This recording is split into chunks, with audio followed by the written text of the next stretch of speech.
Rejeté et oublié, je suis revenu après 12 ans et j'ai choqué mes parents. Bonjour, je m'appelle Rowena, et il y a 12 ans, ma famille m'a effacé comme si je n'étais rien. Pas d'appel, pas de vacances, juste disparu. Maintenant, ils organisent un mariage comme si rien de tout cela ne s'était jamais produit. Mais si je vous disais que la mariée a volé mon avenir, que le marié m'a un jour humilié dans une salle de réunion, et que ma propre mère a falsifié un test ADN pour m'exclure du testament? L'enveloppe n'avait rien à faire dans ma boîte aux lettres, couleur crème, épais, un papier coûteux, mon nom écrit dans une calligraphie que je n'avais pas vue depuis plus d'une décennie. Mais je reconnaîtrais cette écriture n'importe où, celle de ma mère. Même si son nom ne figurait pas au bas du carton, sa présence suintait à travers l'encre comme un avertissement. À l'intérieur, une bordure dorée, des lettres en relief, deux noms, Calamour, Desmond Dale. Je l'ai regardé si longtemps que les bords se sont légèrement courbés dans ma main. Cala, ma sœur, si l'on pouvait encore l'appeler ainsi, se mariait à l'hôtel Grand Solace. C'était le territoire de l'élite de Seattle, des lustres en cristal, des dîners à $500, une liste d'attente juste pour respirer près de la salle de bal. Et quelqu'un, d'une manière ou d'une autre, pensait que je devais être là. 12 ans. 12 ans que personne dans cette famille n'avait prononcé mon nom sans venin ou silence. Et maintenant, une invitation de mariage. Pas de mots, pas d'excuses, pas de « tu nous manques », juste une convocation froide enveloppée dans une feuille d'or. Était-ce une erreur? Non. Cette écriture était trop délibérée. Ce n'était pas un rameau d'olivier, c'était un piège. Je pouvais le sentir. Mon estomac s'est noué tandis que je retournais la carte encore et encore, comme si le dos pouvait peut-être expliquer pourquoi il me voulait là. Et puis je l'ai vu, Desmond Dale. Ce nom a envoyé un petit frisson le long de ma colonne vertébrale. Je le connaissais pas bien, mais suffisamment. Nous nous étions rencontrés une fois, des années auparavant, dans une salle de réunion alors que j'essayais de trouver des fonds pour ma start-up. Il était le directeur financier d'un géant pharmaceutique, un de ces types suffisants et impeccables qui vous regardent de haut en feignant d'écouter. Il m'avait dit que mes projections étaient impressionnantes, pour quelqu'un d'aussi jeune dans son parcours, ce qui voulait dire « vous êtes trop jeune, trop femme, et je ne vous prends pas au sérieux ». Maintenant, il épousait ma sœur. Quelle était la probabilité? Sauf que je ne crois pas aux probabilités. Je crois en l'intention. Les gens comme ma famille n'agissent pas par accident. Ce n'était pas une coïncidence, c'était un appât. Un appât scintillant, gaufré d'or. Et ils ne pensaient pas que je mordrais. Mais ils ont oublié une chose, je ne suis plus la même fille qu'ils ont mise à la porte avec rien d'autre qu'un sac de sport et un cœur brisé. Cette fille est morte. J'ai jeté l'enveloppe sur le comptoir et me suis dirigé vers la fenêtre. La ligne d'horizon de Seattle me renvoyait son clignotement à travers la vitre striée de pluie. Je pouvais voir la silhouette du Grand Solace d'ici. C'est drôle, pendant des années, j'ai essayé de les effacer de ma vie. Maintenant, ils me voulaient de retour, juste assez longtemps pour sourire aux caméras et murmurer dans mon dos. J'ai senti ma poitrine se serrer, mais ce n'était pas de la peur. C'était quelque chose de plus froid, de plus concentré. Ils ne savaient pas qui j'étais devenu. Ils ne savaient pas que j'avais construit quelque chose à partir du néant qu'ils m'avaient laissé, que j'avais un mari qui croyait en moi quand personne d'autre ne le faisait, que je ne me contentais plus de survivre. Je gagnais. J'ai ouvert mon placard, attrapé une élégante robe noire que je gardais pour quelque chose d'important. J'ai passé mes doigts sur le tissu, des lignes épurées, une silhouette puissante. Elle n'était pas nuptiale, elle était prête pour la guerre. Mon téléphone a vibré, un message de Jart, ça va? J'ai fixé l'écran une seconde, puis j'ai répondu, je vais au mariage. Pause. Tu es sûr, a-t-il répondu. Je n'ai pas hésité. Il est temps. Il ne s'agissait pas de tourner la page. Il ne s'agissait même pas de vengeance. Il s'agissait de revendiquer mon nom, mon histoire, ma foutue place dans cette pièce. Ils voulaient un spectacle. Ils en auraient un, mais pas celui auquel ils s'attendaient. J'ai zippé la robe, enfilé mes talons, et me suis regardé dans le miroir, impeccable, posé, impitoyable. Je n'allais pas supplier pour une place à leur table. Je suis venu pour renverser cette foutue table. Cette nuit-là, je n'ai pas pu dormir. Mon corps était immobile, mais mon esprit ne voulait pas se taire. Jart dormait à poings fermés, mais j'étais assise près de la fenêtre, les lumières de la ville vacillant en contrebas, serrant l'invitation comme si elle pouvait mordre. Alors le lendemain matin, j'ai fait ce que je fais toujours quand mes pensées s'emballent, j'ai marché. Pike Place se réveillait à peine, des caisses qui s'entrechoquent, l'espresso qui siffle, l'air chargé de l'odeur du poisson, du pain et des tulipes. Ça aurait dû me calmer. Au lieu de ça, ça m'a ramené en arrière. À mes 16 ans, avec mon cardigan d'occasion, espérant que quelqu'un, n'importe qui, me croirait. C'était le jour où le collier de diamants de ma mère a disparu. Je n'étais pas censé être dans sa chambre. Kala avait encore laissé le fer à friser allumé, et on m'a blâmé. Je suis entré pour le débrancher. C'est tout. 10 minutes plus tard, la voix de mon père a retenti dans toute la maison. C'était la seule à être là-dedans, a dit Kala, avec ses fausses larmes et tout le reste. Ma mère n'a même pas hésité. Tu as toujours été égoïste, a-t-elle lancé, et maintenant ça. Mais mon père se regarde dans ses yeux, comme si j'étais quelque chose qu'il ne pouvait pas effacer. La déception te suit comme une ombre, a-t-il marmonné. Ils n'ont jamais retrouvé le collier ni dans ma chambre, ni nulle part ailleurs. Mais ça n'avait pas d'importance. Le mal était fait. Je n'ai pas été puni, j'ai été effacé.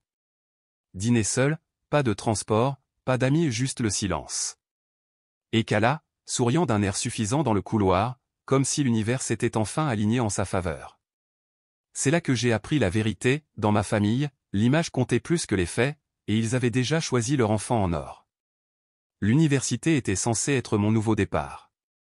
Ce ne fut pas le cas.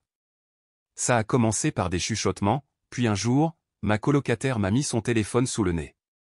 Tu as vu ça? Un article de blog étudiant, la vraie Rowena Cladd, la fille qui ment, vole et joue à la victime. Pas d'auteur, bien sûr, mais le ton. Je le connaissais comme une cicatrice. Elle manipule les professeurs. Demandez-lui ce qu'il est advenu du collier que sa famille n'a jamais retrouvé. Mon estomac s'est serré.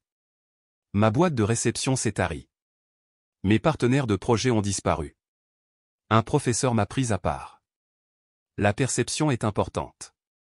J'avais envie de crier, mais j'avais appris, ce qui est vrai n'a pas d'importance, seulement ce que les gens pensent.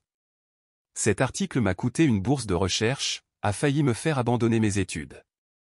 Je ne pouvais pas prouver que c'était Kala, mais je le savais. Elle ne voulait pas seulement gagner, elle avait besoin que je perde.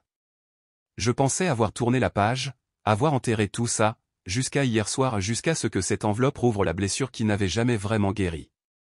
De retour à la maison, j'ai retrouvé le vieux blog. Je ne pensais pas qu'il serait encore en ligne. Il était toujours là, toujours aussi venimeux. Pas de larmes cette fois, juste du feu. Ils n'ont jamais nettoyé leur désordre, ai-je chuchoté. Ils n'ont jamais pensé que je reviendrais le trouver. J'ai fait des captures d'écran de tout, sauvegardé les données du serveur. Ce n'était pas de la nostalgie. C'était des preuves. Parce que cette fille de 16 ans, celle qu'ils ont réduite au silence, elle avait attendu, observé, et s'était fait les dents. Et maintenant, j'ai l'appel. L'ironie m'a frappé de plein fouet le lendemain matin. Je ne cherchais même pas, je sirotais juste mon café, à moitié réveillé, en parcourant mes emails, quand une notification LinkedIn est apparue, félicitations à l'ancienne élève Calamour pour sa recherche révolutionnaire présentée dans le Leader in Wellness Spotlight. Mon estomac s'est contracté. J'ai cliqué sur l'article, me préparant déjà à l'impact. Solutions durables en matière de soutien nutritionnel communautaire, mon titre, mot pour mot. Les phrases, le modèle, la conclusion exacte que j'avais passé des mois à peaufiner, chaque ligne reprise, débarrassée de mon nom, et estampillée du sien. Elle était là, rayonnante à côté de l'article, impeccable, radieuse, comme si la vie ne lui avait jamais offert que des feux verts. C'est une blague, ai-je murmuré. Mais bien sûr, ce n'en était pas une. Kala s'en était toujours sorti. Et nos parents, ils se contentaient d'acquiescer, de rayonner et de dire, elle est douée, ma chérie. Tu devrais peut-être prendre des notes. Ils ne demandaient jamais d'où venait son talent. À l'université, je peinais à joindre les deux bouts, je donnais des cours particuliers à l'aube, je remplissais des rayons de magasins tard dans la nuit, je vivais de ramen froid et du wifi du campus. Ma thèse était tout pour moi, 8 mois de travail, un modèle nutritionnel pour les quartiers défavorisés, construit à partir de données communautaires réelles. Un soir, Kala est passée, disant qu'elle était, juste dans le coin. J'étais épuisé, fier, assoiffé de reconnaissance.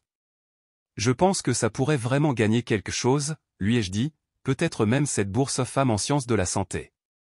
Elle a souri, un sourire trop doux, trop sucré. Waouh, tu as fait tout ça. J'aurais dû me méfier. Une semaine plus tard, mon dossier de recherche a disparu du lecteur étudiant. Le service informatique n'a rien trouvé. Pas de journal, pas de trace. J'ai soumis une ancienne sauvegarde, à moitié terminée. Ce fut un échec. Devinez qui a remporté la bourse? Calamour. Ils l'ont annoncé au gala de printemps. Mon nom n'était même pas mentionné. Elle a salué. Mes parents ont applaudi au premier rang. Quelqu'un derrière moi a marmonné, elle est vraiment à un autre niveau. J'ai souri comme si je n'étais pas en train de me briser en deux. Je n'en ai jamais parlé à personne. Qui m'aurait cru? La sœur fatiguée et en colère? La fille qui réussissait à peine ses cours de biostatistique? Elle l'a mérité, a dit maman quand j'en ai parlé. Elle travaille plus dur que tu ne le penses, a ajouté papa. Tu pourrais apprendre d'elle. C'est ce que j'ai fait. Maintenant, 10 ans plus tard, j'ai imprimé l'article de LinkedIn et l'ai glissé dans un dossier en manille, déjà épais de reçus, des captures d'écran de ces articles de blog anonymes, des relevés de notes suspects, des dossiers financiers douteux. Ce faux sourire qu'elle porte comme s'il était à l'épreuve des balles. Il ne s'agissait pas de vengeance, il s'agissait de preuves. Pour que je sache que je n'avais pas imaginé tout ça, que les mensonges étaient réels, qu'il ne m'avait pas oublié. Il m'avait effacé. J'ai ajouté un post-it sur le dossier, c'est ici que son histoire se termine. Pourtant, je n'ai pas commenté, pas transféré, pas dit un mot. J'ai attendu. Parce que j'ai appris que lorsque quelqu'un vous tend un piège, le geste le plus intelligent est de faire semblant de ne pas l'avoir vu. Puis de se présenter quand même. Laissez-les briller. Laissez-les se sentir à l'aise. Je serai celle qui tiendra l'interrupteur quand les lumières s'éteindront. Elle portait la couronne, mais c'est moi qui ai construit le trône. Et maintenant, je viens le reprendre. Je ne m'attendais pas à ce qu'un vieil album photo me secoue. C'était juste censé faire partie de la préparation à rassembler du contexte, rassembler des preuves.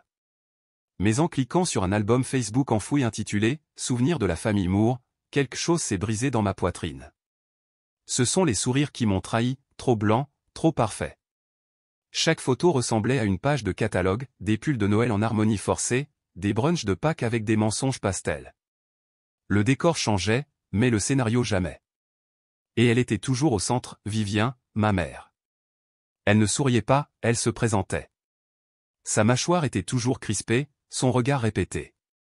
Même à l'époque, elle donnait l'impression qu'il était facile de mettre en scène une vie parfaite tout en s'assurant que personne ne voit le sang sous ses ongles. Ces mots résonnaient dans mes oreilles, cette même phrase éculée qu'elle jetait comme un désodorisant, on ne lave pas notre linge sale en public, n'est-ce pas? On l'enterre simplement sous des serviettes assorties et des coupes en cristal. Avant, je pensais qu'elle ne m'aimait tout simplement pas, mais maintenant je le vois plus clairement que jamais, elle ne me détestait pas, elle me gérait, comme une campagne gère ses scandales. Elle avait toujours été celle qui tirait les ficelles, non pas dans des accès de rage, mais avec un scalpel propre, précis, toujours en contrôle. Mon père a peut-être prononcé les mots durs et qu'elle a porté les coups dans le dos, mais la chorégraphie, la façon dont notre famille se tordait autour des apparences, du silence et de la honte, tout cela venait de Vivien. Et j'avais dansé sur sa musique pendant bien trop longtemps. Un souvenir en particulier ne voulait pas me lâcher. J'avais 14 ans. Nous étions à un gala pour la fondation de l'hôpital. J'avais répété mon petit discours pendant des semaines, rien de grand, juste un remerciement au nom des filles Moore, quelque chose sur la communauté et les opportunités. Je me tenais là, dans une robe empruntée qui me grattait aux coutures, essayant de me souvenir des mots. J'ai trébuché, même pas gravement, j'ai juste perdu le fil une seconde. J'ai vu son sourire se crisper comme une fissure dans le verre. Après être descendue de scène, elle m'a attrapé le bras, fort. As-tu la moindre idée à quel point c'était humiliant, a-t-elle sifflé entre ses dents serrées. Mes doigts se sont engourdis sous sa poigne, mais son visage n'a jamais changé pour les caméras. Quand nous sommes rentrés à la maison, elle n'a pas crié, elle a tranché. Tu nous as fait paraître négligents. Si tu ne peux pas être à la hauteur, tu ne devrais pas te porter volontaire. Kala ne m'aurait jamais embarrassé comme ça. C'est cette nuit-là que j'ai arrêté de jouer un rôle pour elle. Mais une partie de moi continuait d'espérer qu'elle me remarquerait quand même. C'est peut-être la partie la plus cruelle, quand on cesse d'attendre de l'amour mais qu'on désire encore l'approbation. J'ai fermé l'album photo et ouvert un document que je n'avais pas touché depuis des mois, le fichier intitulé « Schémas familiaux ». Ce n'étaient pas des preuves, pas légalement, mais c'était ma preuve. Les interviews que Kala a données au fil des ans, elles faisaient écho à des phrases que Vivien utilisait constamment pendant notre enfance, l'excellence est le strict minimum. La vraie force, c'est de rester silencieux sous la pression. Ce n'était pas juste une coïncidence. Vivien n'a pas élevé Kala, elle l'a écrite. Elle ne favorisait pas Kala parce qu'elle l'aimait plus, elle l'a favorisée parce que Kala jouait mieux le rôle, docile, prête pour la caméra, disposée à être modelée. Moi, je posais des questions. Je brisais la chorégraphie. Je refusais de sourire quand ça semblait faux. Alors elle a essayé de me couper du cadre. Eh bien, plus maintenant. J'ai ajouté d'autres éléments au dossier, des photos, des extraits, des articles. Puis j'ai ouvert une nouvelle fenêtre de mail et j'ai fait une pause. Le curseur clignotait. Tu m'as appris à me taire, ai-je murmuré, les mots amers sur ma langue. Maintenant, tu entendras tout ce que j'ai retenu. J'ai tapé lentement, délibérément. Objet, concernant la réputation de la famille Moore. J'ai joint mes notes, une poignée de dossiers sélectionnés, et un bref résumé. Puis je l'ai envoyé. La destinataire, une journaliste nommée Becca Lann. Nous avions travaillé ensemble une fois, des années auparavant, quand je l'avais aidé à dénoncer la corruption dans une chaîne de compléments alimentaires. Elle me devait une faveur. Elle n'avait également aucun problème à réduire en cendres des familles puissantes. Je n'avais pas besoin qu'elle publie quoi que ce soit, pas encore. Mais j'avais besoin qu'elle sache que l'histoire était vraie. Parce que si ma mère m'a appris quelque chose, c'est comment garder un visage impassible pendant que tout brûle derrière. Mais elle a oublié une chose, j'ai appris à faire du silence une arme. Elle m'a appris à sourire à travers la douleur mais a oublié que j'ai appris à faire du silence une arme. Je pensais avoir déterré tous les secrets qu'il y avait à trouver. Mais ensuite est arrivée l'enveloppe. Pas d'adresse de retour, pas d'écriture que je reconnaissais, juste une simple enveloppe blanche dans ma boîte aux lettres, scellée avec détermination. À l'intérieur, plié soigneusement entre deux feuilles de papier de photocopie générique, se trouvait un rapport ADN. Au début, je n'ai pas compris. J'ai parcouru l'entête, dépistage génétique privé, Pacific Diagnostic, 2015. Puis mes yeux se sont fixés sur le résultat en bas, correspondance maternelle non concluante. Mon cœur a raté un battement. Je l'ai lu encore et encore. Le nom listé sous « Sujet » était le mien, Rowena Cladd. L'échantillon maternel, Vivien Moore. J'ai senti le sol se dérober sous mes pieds. Mon corps a réagi avant que mon esprit ne puisse suivre. Une bouffée de chaleur m'a envahi la poitrine, ma peau est devenue froide et moite. Pas de cachet, pas de mots, juste cette seule phrase, non concluante. Je me suis assise, lourdement. C'était un faux. Je le savais au plus profond de moi. Mais ça n'avait pas d'importance, pas quand il avait déjà fait ses dégâts. J'ai ouvert mon vieux tiroir de dossiers, celui que je ne regardais presque jamais. Enfoui sous des déclarations d'impôts et des cartes d'identité expirées se trouvait la dernière correspondance légale que j'avais reçue de l'avocat des biens Moore, une copie scannée du testament révisé, datée de seulement 6 mois après ce rapport ADN. Mon nom, disparu. Je n'étais pas seulement exclu du testament, j'étais effacé de la lignée. Ce n'était pas seulement un bannissement, c'était une extermination. Vivien ne voulait pas que je parte, elle voulait brûler le pont si complètement que même les cendres ne pourraient murmurer mon nom.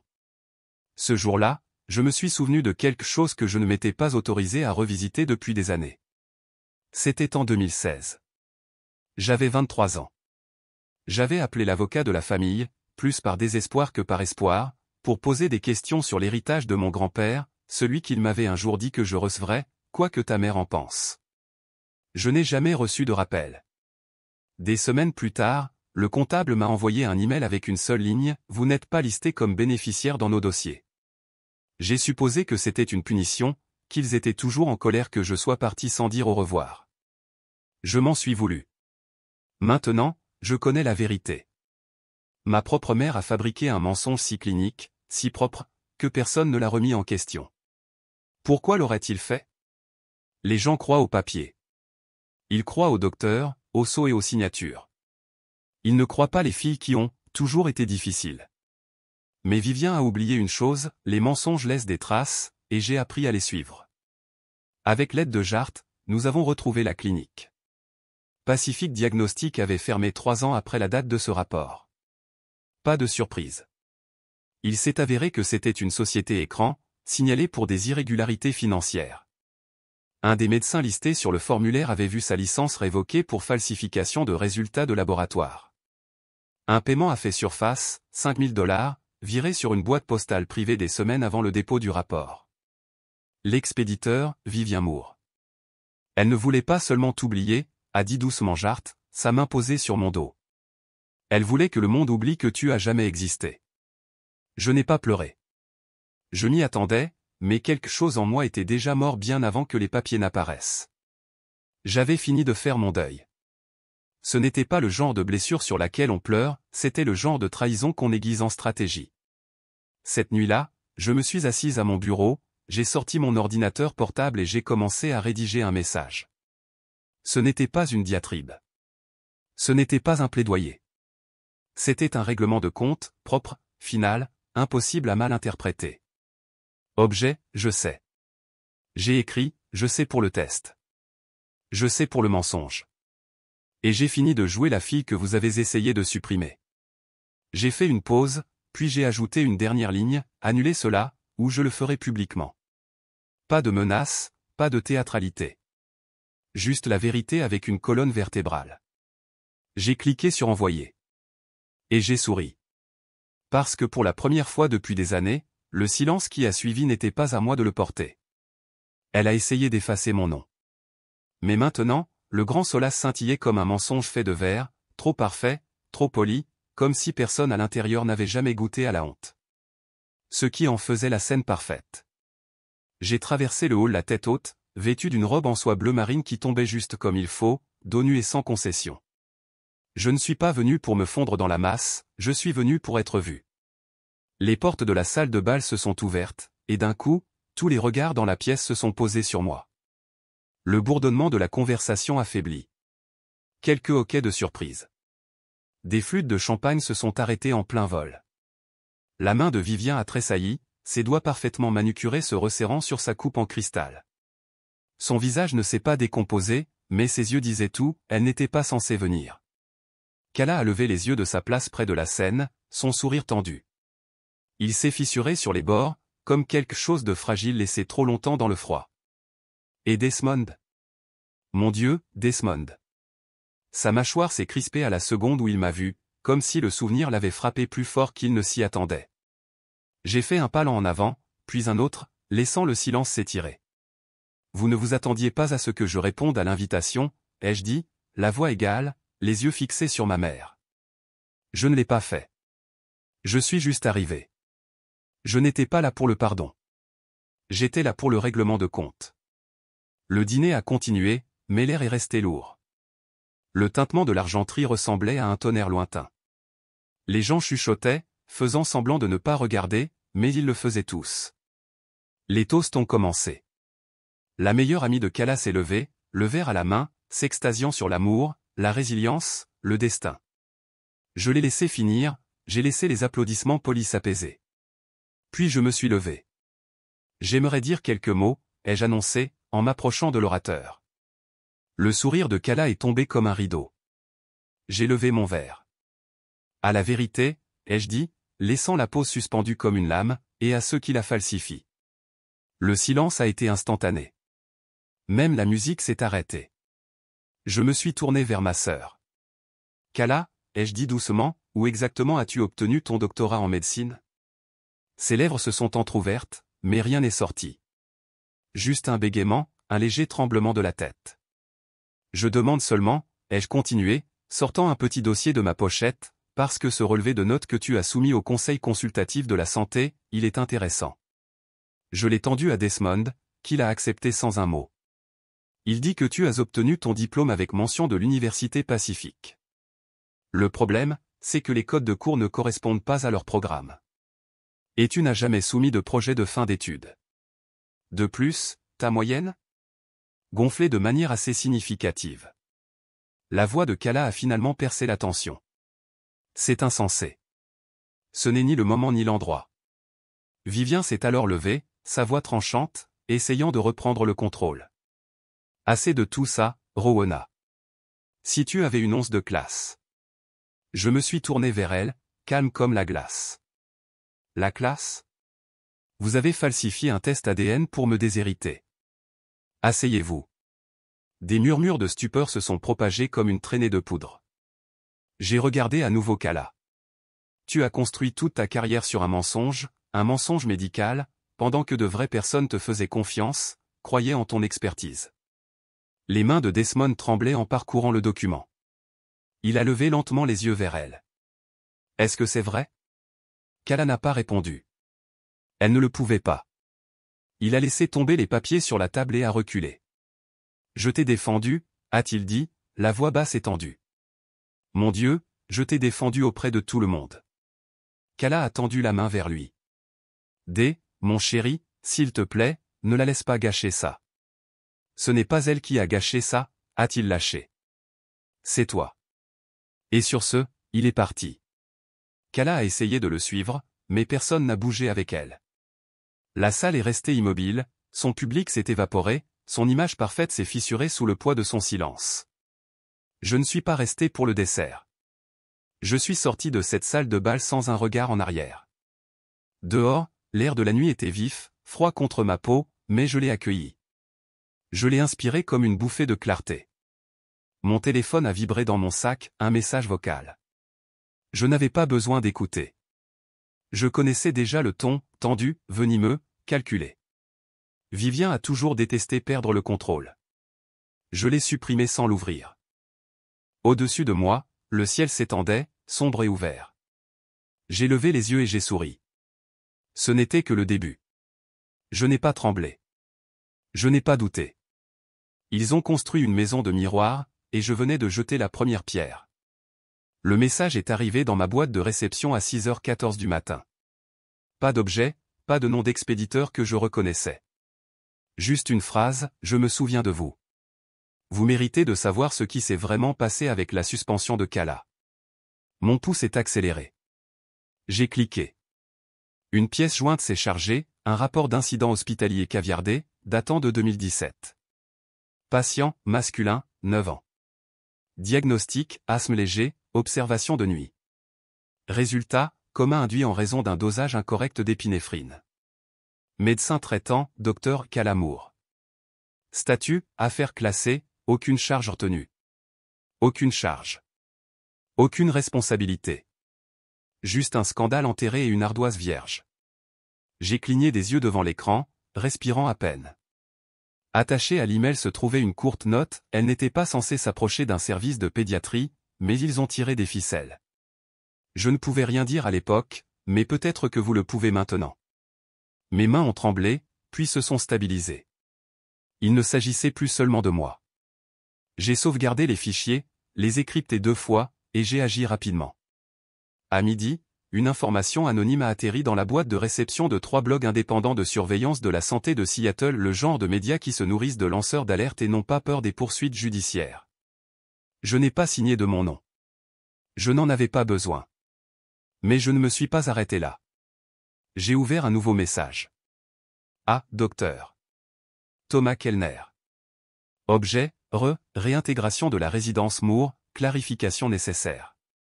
Aimeriez-vous clarifier comment votre résidente vedette a été réintégrée sans audience formelle après un incident pédiatrique aux effets traumatiques à long terme? Je joins des dossiers que vous avez peut-être oublié de consulter. Je n'avais pas besoin qu'ils répondent. Le silence des institutions est toujours plus éloquent que leurs mots. Le lendemain matin, le profil de Kala avait été effacé du site web de l'hôpital. Les réseaux sociaux se sont enflammés comme une étincelle sur des feuilles sèches. Docteur Kala Moore retiré de la liste du centre pédiatrique. Pourquoi? Des rumeurs non confirmées de faute professionnelle en 2017 refont surface. Je regardais depuis mon ordinateur portable, un café à la main, comme on pourrait observer la démolition d'un bâtiment, contrôlée, nécessaire, satisfaisante. À 15h42, Vivien s'est présentée à ma porte. Elle n'a pas frappé, elle a martelé. J'ai ouvert calmement, je me suis écarté. Tu es allé trop loin, a-t-elle sifflé, à peine entrée. C'est la semaine du mariage de ta sœur. C'est la semaine de la reddition des comptes, ai-je dit, les bras croisés. Tu es en train de détruire sa vie. Elle a mis un enfant dans le coma. Aucune charge n'a été retenue parce que tu t'en es assuré. Ses yeux ont lancé des éclairs. Tu ne comprends pas la pression sous laquelle elle était. Non, tu ne vas pas transformer ça en une petite histoire pathétique. Tu as protégé ses mensonges et enterré la douleur d'une famille juste pour garder ton nom propre. Sa main a tremblé en me montrant du doigt. Tu as toujours voulu être la martyre. Mais ça, c'est dégoûtant. Et comment appelles-tu ce que tu m'as fait, ai-je demandé, la voix stable. Tu as falsifié un test ADN. Tu les as laissés croire que je n'appartenais pas à ma propre famille. Tu m'as rendu invisible. Et maintenant tu es en colère que je me sois enfin rendu visible. Elle me fixait, respirant lourdement, la fureur émanant d'elle par vagues. Derrière elle, dans le couloir, j'ai remarqué Grégory, silencieux, immobile pour une fois ne défendant pas, ne se pavanant pas, juste absorbant. Son silence en disait plus que ses mots n'auraient jamais pu le faire. Tu penses que ça te rend puissante, a lâché Vivien. Tu penses qu'être vindicative te rend vertueuse? Non, ai-je dit, en me dirigeant vers la porte et en l'ouvrant en grand. Mais dire la vérité me rend libre. Elle n'a pas bougé. Je ne me tairai plus, ai-je ajouté. Alors à moins que tu ne sois venu ici pour avouer quelque chose, tu peux partir. Pendant un long moment, elle est restée là, puis, sans un mot, elle est sortie. J'ai fermé la porte derrière elle, je me suis retourné et j'ai expiré. J'ai appelé le numéro de l'email. L'infirmière, son nom était Teresa, a décroché après 3 sonneries. Je voulais vous dire merci, ai-je dit. Il y a eu une pause, puis sa voix, douce mais ferme, quelqu'un devait parler. Je ne m'attendais simplement pas à ce que ce soit la sœur. Eux non plus, ai-je répondu. Ce n'était pas de la vengeance. C'était une justice qu'ils pensaient ne jamais voir arriver. Et elle vient seulement d'arriver. Le dossier a atterri sur mon bureau comme une détonation silencieuse. Il n'était pas imprimé sur du papier cartonné épais ou estampillé en rouge. Il était simple, propre, légal, les résultats d'un audit compilé par le cabinet de Jart, soigneusement organisé avec des onglets et des dates. Pas de théâtralité, juste des faits dévastateurs. Des virements bancaires de la clinique de la famille Moore, des remboursements, des achats de matériel médical, des dons de charité, chacun d'entre eux étiqueté sous mon nom, Pays Rowana Clad. Il y avait des déclarations à l'IRS pour des années où je n'avais pas gagné un sou, des déclarations que je n'ai jamais soumises, des remboursements que je n'ai jamais vus. La première transaction remontait à l'époque où j'avais 19 ans, vivant de bars énergétiques et partageant un studio avec 2 colocataires et un problème de moisissure. Je n'avais pas de carte de crédit, encore moins de raison de percevoir des honoraires de consultation médicale de 42 000 $. Ils m'ont utilisé comme bouclier pendant que je mangeais des ramen dans un sous-sol partagé, ai-je marmonné, la voix sèche. Jart se tenait derrière moi, les bras croisés. Ils ont lié ton identité à au moins 4 comptes fictifs. Si cela n'avait pas été repéré lors d'une analyse forensique, l'IRS serait venu te chercher l'année prochaine. Je ne pouvais pas parler. Il y a une différence entre être abandonné et être exploité. L'une vous laisse blessé, l'autre vous laisse éviscéré. Ils ne m'avaient pas seulement chassé, ils avaient construit un pare-feu financier à partir des cendres de mon existence. Cette nuit-là, je n'ai pas pleuré. Je n'ai pas crié. J'ai agi. Parce que j'avais enfin la dernière brique, et j'allais faire tomber toute la foutue tour avec elle. Le gala de la Fondation Moore était une soirée de gala, très médiatisée, grouillant de donateurs et de familles de longue date. Je n'avais pas d'invitation. Je n'en avais pas besoin. J'ai porté du noir, je me suis glissé par une entrée latérale, dépassant les plateaux de traiteurs, les cartes des vins et la pourriture de la corruption polie. Grégory était en plein discours quand je suis monté sur scène. La salle s'est tue comme si quelqu'un avait déclenché une alarme incendie. Il a cligné des yeux, confus, jusqu'à ce que la reconnaissance se fasse jour. Vivien s'est figé au milieu d'une gorgée. Kala a tressailli. J'ai souri, un microphone à la main. Avant de faire un don ce soir, ai-je dit, lentement et calmement, vous voudrez peut-être savoir où votre argent est allé. Des hoquets d'étonnement ont résonné alors que je tendais une clé USB au technicien audiovisuel derrière moi. Les écrans autour de la salle de bal ont vacillé, puis se sont remplis de feuilles de calcul, de mets, de relevés bancaires. Un fichier étiqueté indiquait « Rowana Clad, Consulting ». En dessous, une signature « G. Moore ». Les gens murmuraient. Quelques-uns se sont levés. La femme d'un donateur a chuchoté, est-ce sa vraie fille? Vivien est devenu blême. Grégory a tendu la main vers le micro. C'est une erreur. Ces documents, ils sont clairement falsifiés.